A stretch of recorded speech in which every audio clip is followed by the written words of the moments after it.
สองโบใจอยู่ข้างคอ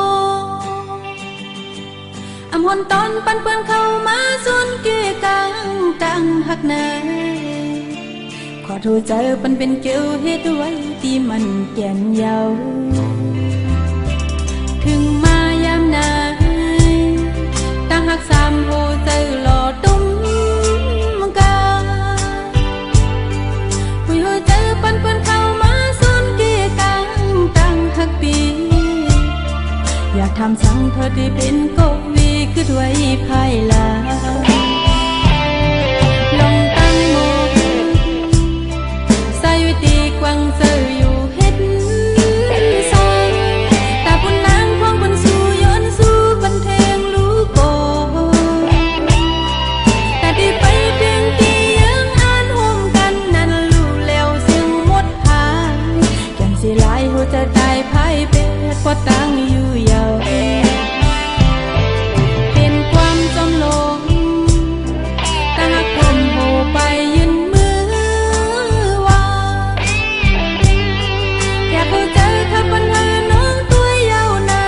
ใจพี่เอ๋ยอยู่เสียยืนเป็นมันก่อนน้ำกำคนยันเจอหมด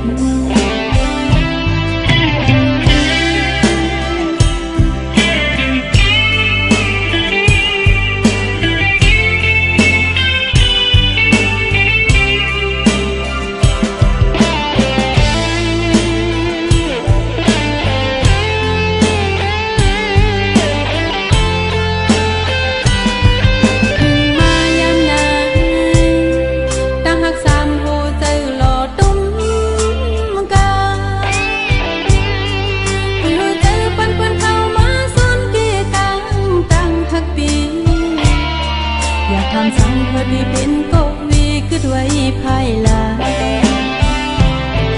ลงตั้งโมใส่วิธีกวางเจออยู่เฮ็ดซอย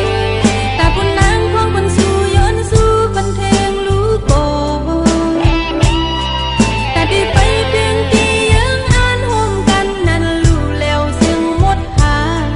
ยังสิหลายหัวจะได้ภายเป็ดพอตั้งอยู่ยาวเป็นความจำลงตาคมโหไปยืนมือว่าอยากเข้าใจถ้าปัญหาน้องตัวยาวในใจพี่เอ๋ยอยู่เสียยืนเป็นมันก่อนน้ำกำคนยันเจอหมด